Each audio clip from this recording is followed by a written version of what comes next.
Hello and welcome to ATN World News. I'm Leah, and it's great to be with you, the viewers all around the world.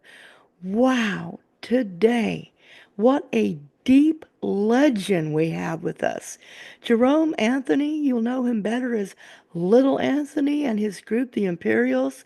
They had hits like Tears on My Pillow, Don't Make It Hurt So Bad, and my personal favorite, Going Out of My Head. In 2009, Anthony was inducted into the Rock and Roll Hall of Fame. Wow. And he received a Pioneer Award from Rhythm and Blues Foundation. He was also in Hit Parade Hall of Fame, and he is in so many more Hall of Fames and received so many more awards. He's totally legend. With that, I want to say good morning, Anthony. Oh, well, good morning. I was just listening to you and I began to admire myself. Well, I tell you what, man, there's a lot there to admire. People, I have some rock star friends that bow down to Anthony going like, wow, man, he is legend. And they picked up so much of their roots from people like Anthony. I um I remember you said that. Excuse me. I just came off a little bit of a cold here. It's breaking up. But anyway, I we did the Rock and Roll Hall of Fame in 2009, the class of 2009, and then they had a big banquet and anybody was there, Paul McCartney, they all were there. And I remembered my uh, PR man George Dashinger coming to me and says, "Oh, somebody wants to meet you." I said, "Well, there's a lot of people in here."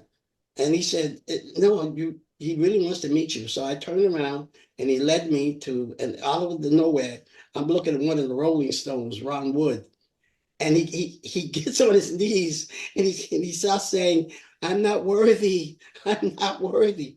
It was the most phenomenal thing to see that. It's all the years that I've been singing and performing, which is 68 years, by the way.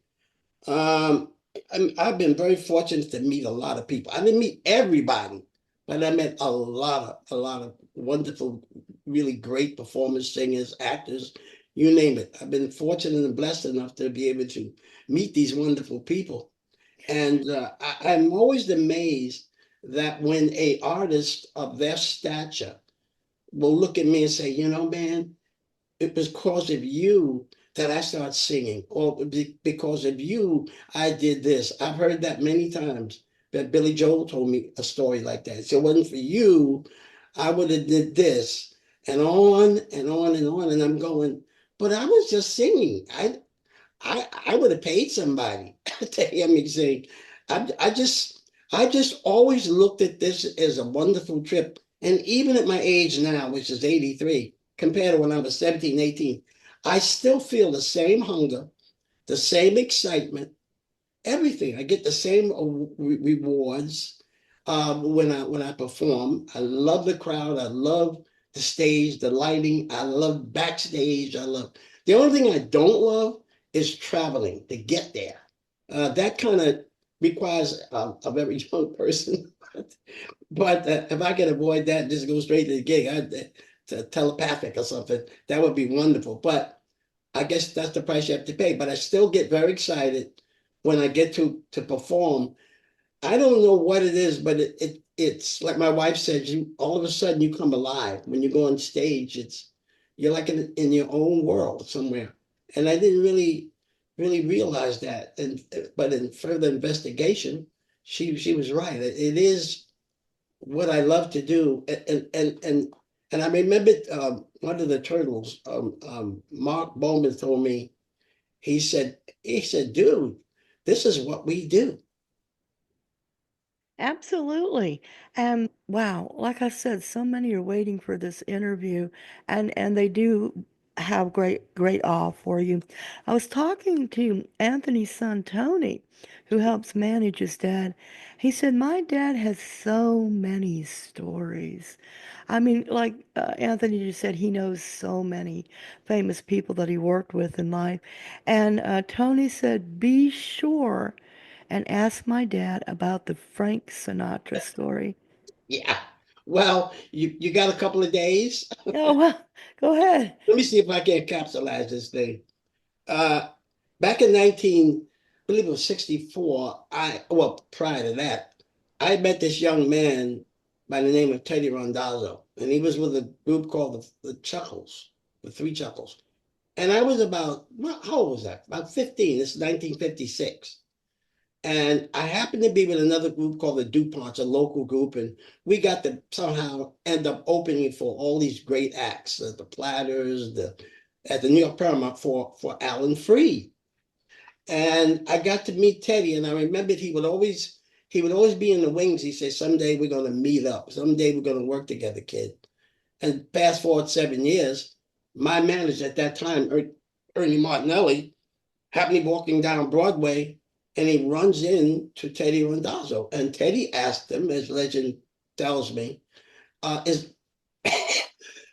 excuse me, are they still singing, or what's going on? I haven't heard anything new." And Ernie says, "Yeah, they kind of left the business for a minute. They kind of broke away from each other for a couple of years, but now they're back together again." He says, "Great, bring him up to the office. Don Costa would like to meet him." Now, anybody in those days would know who Don Costa was. Don Costa was one of the greatest arrangers and scorers of his time. He's up there with Nelson Riddle and all the rest of them. And and I just thought, wow, I want to meet Don Costa. Wow, because he was recording Steve Lawrence, he was recording Frank Sinatra. In fact, he was conducting, and arrangements were done by him for many years for Sinatra. And when we went up, all the guys and me, we went up to meet him. He was in a chair similar to the one I'm sitting in, and he was rocking. And Teddy, he says to Teddy, "Did you play that song for them that I think may fit them?" And he said, "Yeah, they liked it, he did very well with it." That was called Outside Looking In, by the way. And so, but in those days, they had to check to see if you weren't signed to another label, because that could be a lawsuit, could be a lot of problems. So we asked everybody in the room, all the guys in the room, in the group, "Who is anybody signed to anybody?" And everybody in the group said, "Nope, not me, not me, not me." And I said, "I am." He said, "Well, who are you signed to?" Um, Roulette Records. He says, and he goes back in his chair. He goes, "Oh, come on. You mean Morris Levy?" I said, "Yeah. He won't give me a release though. He says, "Oh gosh." He says, "Look, I tell you what, I'll give you guys a call in a day or two and we'll see where we are." And it did. A couple of 3 days later, we get a call to be back at the office, at Don Costa's office. And we went back there, and when I remember walking into his office, and he was in his chair with a semi grin, and he had his paper in his hand, and he's waving it. He said, "I got your contract." I said, "You did?" Nobody gets their contract from Morris Levy. But I was so excited about getting a contract and being able to record again.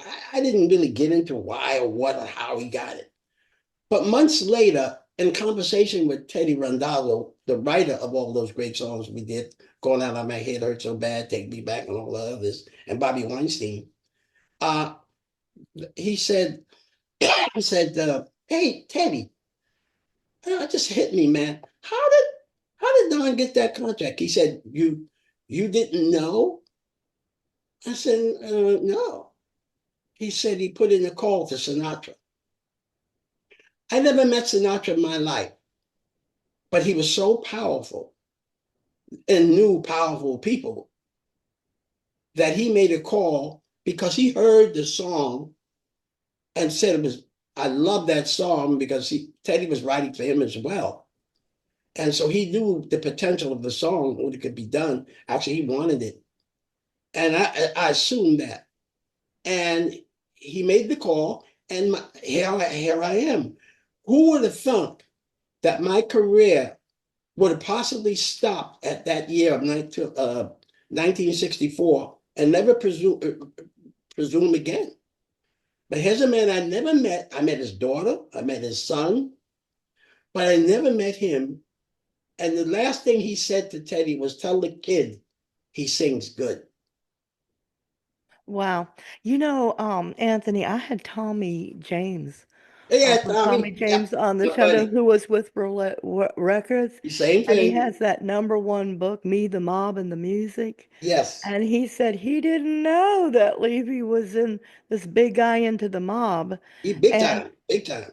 yeah, big time, involved with a crime family. And Tommy said, oh God, they took his royalties and all kinds of things. The But same thing with me. yeah, he waited till the big key people passed, and then he came out with his book, Me, the Mob, and the Music, and he's got a movie that's going to be made into it. But he had no idea what he was getting into, No.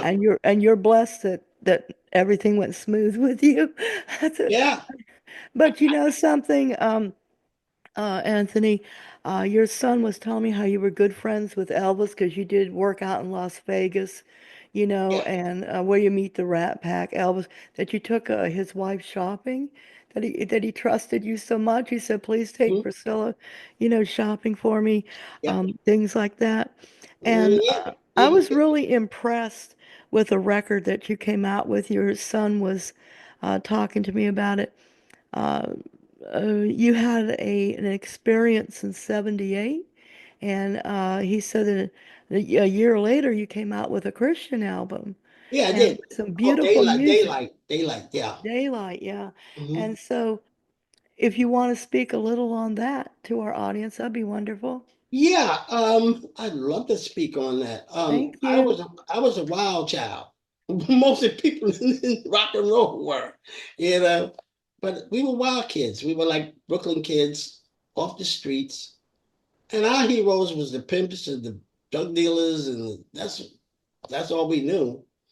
And then all of a sudden, we're thrown into this thing called show business at a very high level, and we begin to learn really what life is about through the business itself, and that everything was not Brooklyn, and the world did not end and begin in Brooklyn, New York, and we began to realize there were other horizons and other places, and so I got to, I got to do a lot of stuff. Matter of fact, I did a little too much of stuff.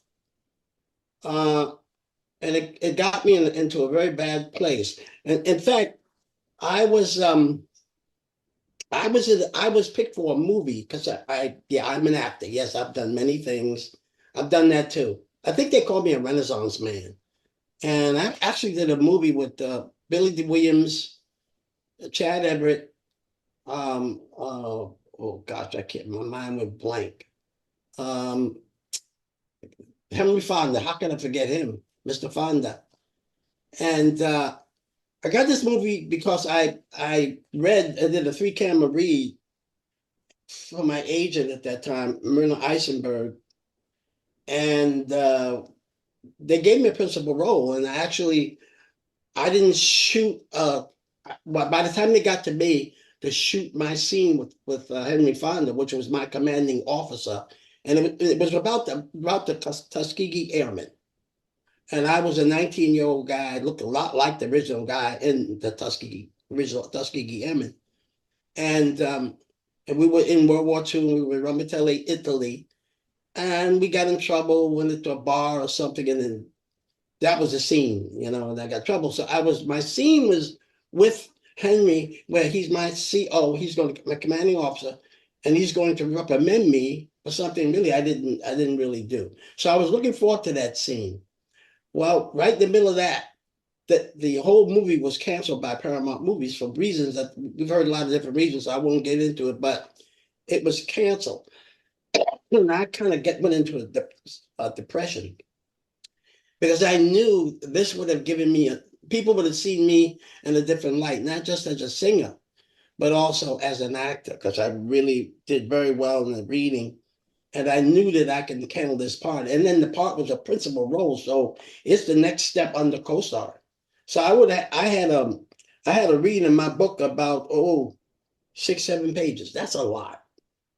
And I would have been on the screen for quite a bit and probably would have done well. And then it would have launched me into another world, which in retrospect and hindsight being 2020, looking back, in a way now I'm glad it didn't happen, because if it did, it could have cost me my life, because I would have been exposed and had more money and access to the kind of life that I was living. It was going to lead me to a very bad place. And I was in this total depression and just crying one day. It's funny, I remember exactly, it was in the latter part of May. I was living in LA in a little apartment in Redondo Beach with my wife Linda, and we just had our first child, Casey, my oldest, with her, because I was married before.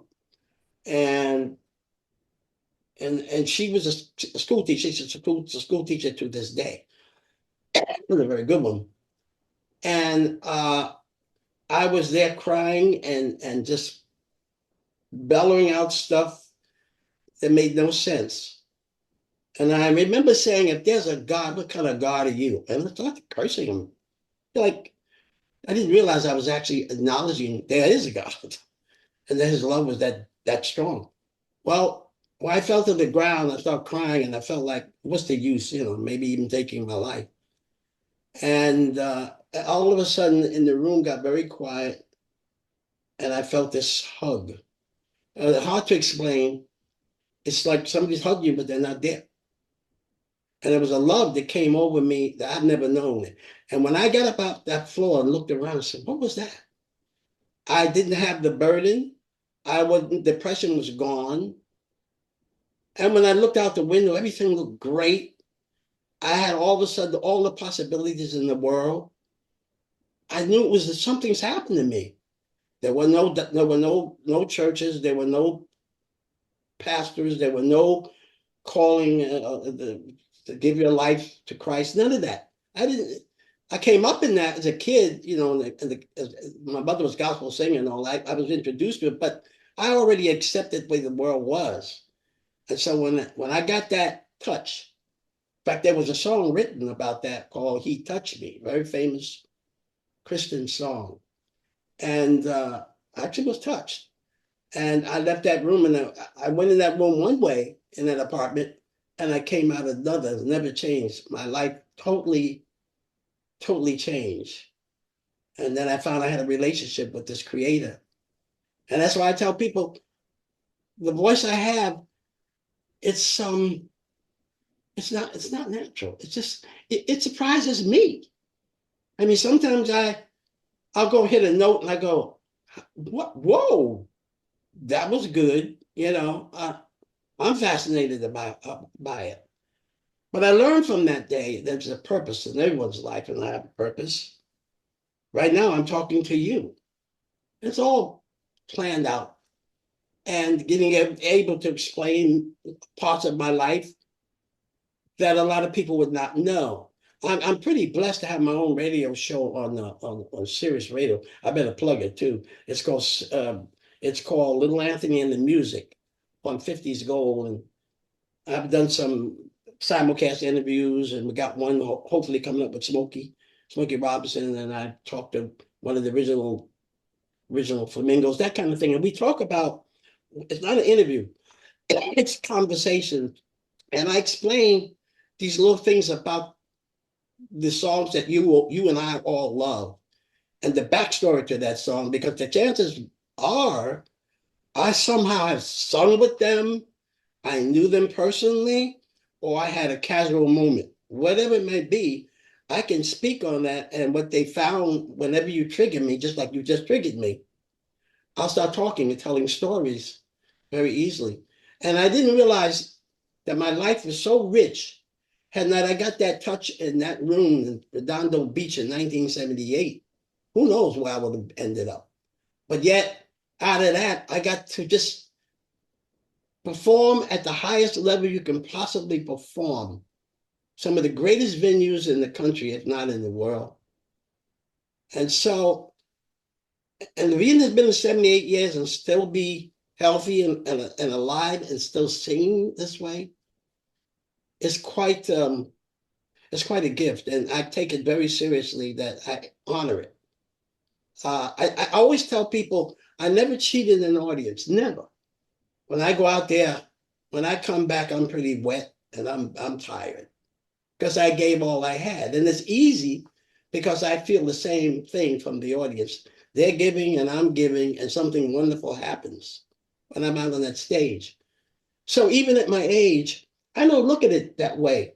I just look at that. I sing. This is what I do. This is my purpose, and this is what I'm supposed to do. So um, I hope that was something that people would like to know. I would get more in depth with that, but it would take so much more time that we probably don't have. Uh, and that's just part of one of the many ventures in this journey called life. I mean, this minefield called life, and the people that I've met and the experiences. Like you said earlier about Elvis Presley, yes, I knew him very, very well. And how I met him, well, I kind of met him through Chuck Berry. He introduced me to him when I was on a tour in 1958. Yeah, 58. Where were we? Where were we? Oh, we were in St. Louis at the Fox Theater. I just remember. And he came to see Chuck Berry. I was a big fan of Chuck. And I said, hello. And that was it. Like, hi there. And he just started calling me, oh, Little Anthony. He said, oh, I love the songs you do. And he called me Anthony. He would call me Anthony, and I started calling him L. Hey, L. So that kept going over the years. And then we ended up performing together by no chance. I mean, we weren't put together, but we happened to be working at the International, which is the Hilton in Las Vegas now. This is 19, oh, about 70, 1970, 71. And he was in the main room, and believe me, he was the biggest thing in Las Vegas at that time, outside of the Rat Pack. Okay, they both were like huge. When he would perform at the old International Hilton, most of the rooms in Las Vegas were all booked. That's how powerful he was. And I happened to be working with Bobby Vinton, Red Fox, and my guys, the Imperials, in the theater next door to the main room at the International or Hilton. And so I got to see him a lot because I was there about a month and used to go into the main showroom and see him. And then he started inviting. The funniest thing, we were. He knew Red Fox, by the way. Him and Red Fox are very tight, very, very, very, very tight. And I had somebody come up with a note. You know who's in the audience? Elvis Presley is in the audience. I said, whoa. So we did our segment, did our thing, and then we found he invited us to to come out in the audience because they had the whole place in the back of the theater cordoned off because he couldn't go anywhere without his entourage. He was that big. And I got to know him, and then all of a sudden he said, you want to come up my suite? I said, yeah. And ended up in this suite, and the suite looked like a 4,000 square foot house up there. I mean, this thing had a swimming pool inside the suite. Have you ever heard anything like that? A full size pool. And it was huge and very opulent and very Elvis. And there I was thinking to myself, I'm up here with Elvis Presley. Wow. Me and Clarence, Ernest, I'm not Ernest, Sammy, and we were just in Clarence, just enjoying each other. And we just became friends. And he called me. He didn't call me. We were at a place called the Jewel Box Review on 6th Avenue in New York City. There's a hotel called Americana. I don't even, it's not there anymore. It's called something else.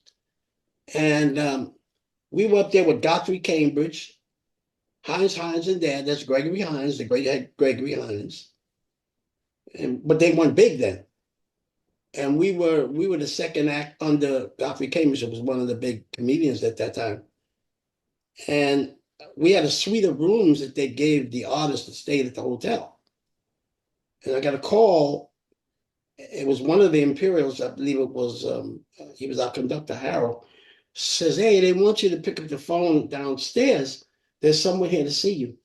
And I picked it up and they said, and the guy down at the desk, he's going, oh, Mr. Anthony, well,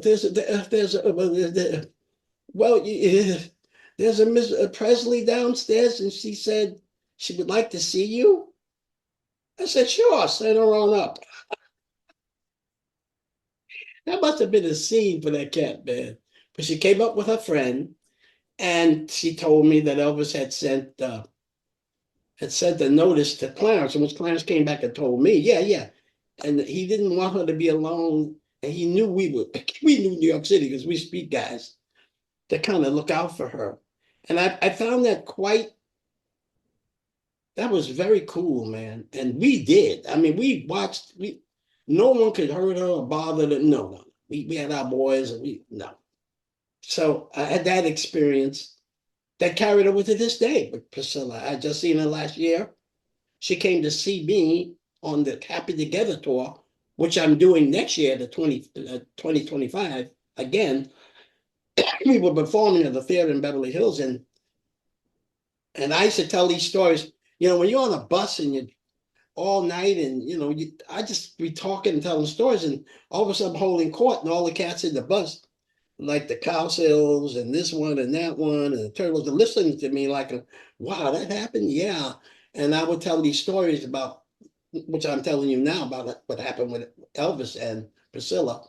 And the funniest thing, I get a call from a Billy Vera, very famous Billy Vera and the Beatles, is a friend of mine for years. And he says, "Oh man, guess what? Who's coming to see you?" I said, "Who?" "Priscilla. She's bringing like 7 people. She bought Beverly Sassoon. Oh, that sounds Sassoon. She's so rich, unbelievable." And I said, "Really? Okay." And when after my show, they came and got me, says, "Mr. Priscilla Presley would like to see you. She's in the green room." And so when I got to the green room, it was packed with everybody in the show because they're all excited about Priscilla being there. And I walk up, and she looks at me and turns and comes and gives me this big hug. And she says, "I haven't seen you since New York City." And I turned around to the room and said, "See, I told you so." That's hilarious. Yeah, true story. That This was is so cool. And this is just a casual day for little Anthony. it's just the way I can go on and on. In fact, that's why I did lobby to get a radio show. They actually heard me doing Black History Week, and they were amazed at what the stories I was telling, what the experiences was. My meeting of Martin Luther King and Reverend Abernathy, and knowing Ali for years till he died, and they're fascinated about that stuff. So he said, "Would you like to have a radio show?" I said, "Well, the hog wants slop, and this is a serious radio." And I'm doing it now. I just left there last Wednesday doing the whole segment, about 2 months worth of work, because I travel so much, and now and then I have to get in and get out and pre-record. And so that's a kind of, I live a life that most people would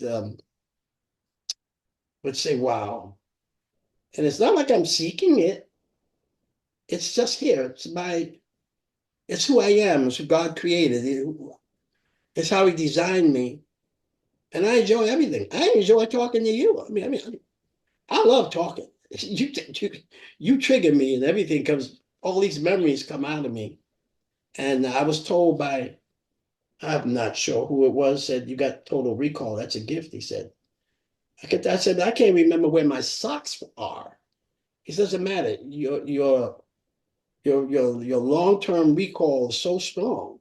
You can talk about details, what people said to you 60 years ago, 50 years ago, what the studio looked like, and explain to everybody, make a word picture."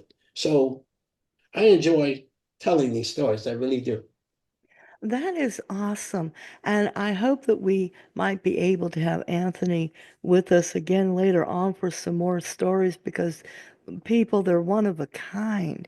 And you heard what Anthony said about his Sirius gig, that he's got going on there, the 50s. What's the exact title again? It's called Little Anthony and the Music on 50s Gold. It's Oh, not, awesome. first it started out, we were going to just do the from 1950 to 1960, but it grew and grew the last 2 years. Now I'm doing any and everything. I'm talking about everything, and they realize that we're the only act or group or singer that actually was successful in 3 decades: the late 50s, the 60s, and the early 70s. That's another story.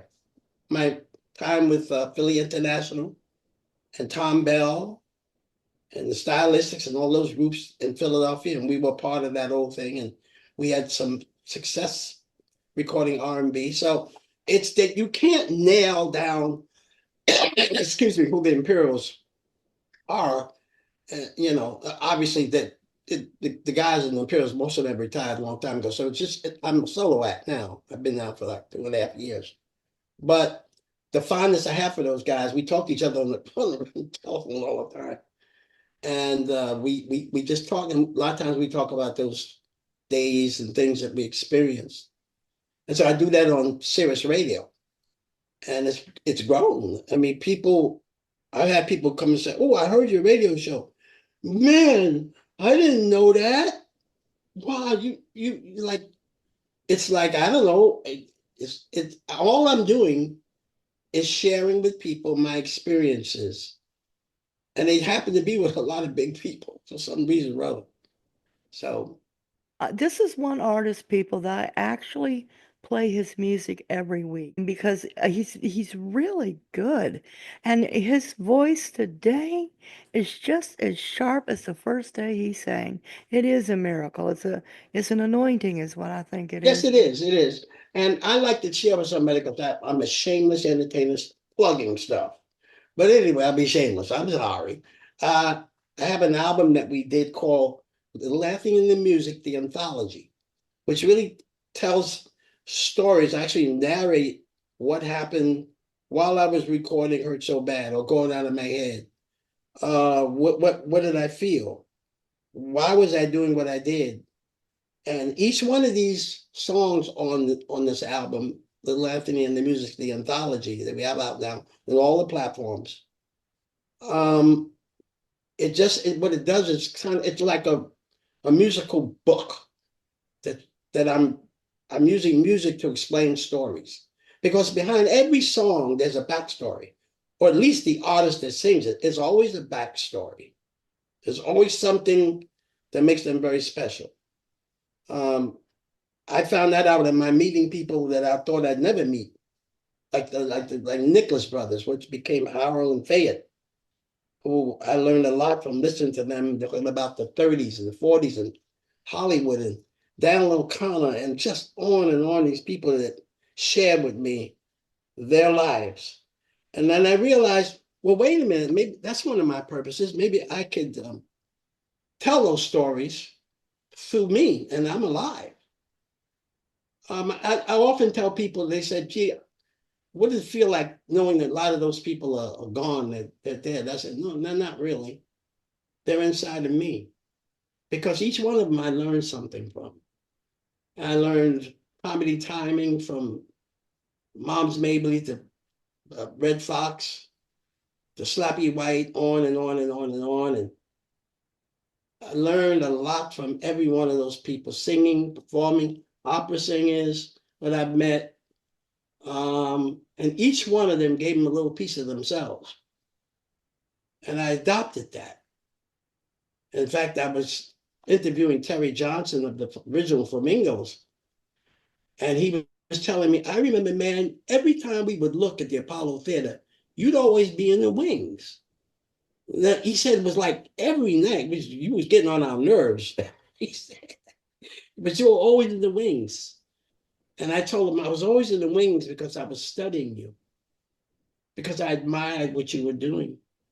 And I wanted to do it too. And I wanted to find how can I make it my own.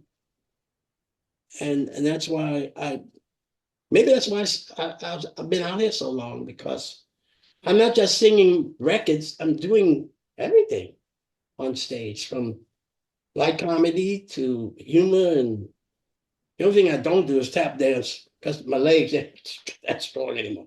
But and all the other things I used to do. But each one of those persons, I got something from them. And I learned from Sammy. Sammy Davis told me one time, so in his dressing room, he said, man, I'm going to tell you this, and you best get what I'm saying. He said, you got to know how to, you start your show big and you end your show big, and the middle will take care of itself. That's a fact, is what he told me.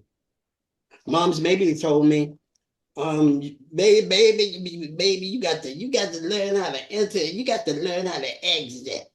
You don't know how to do nothing. Now you got to exit and enter. You got to come.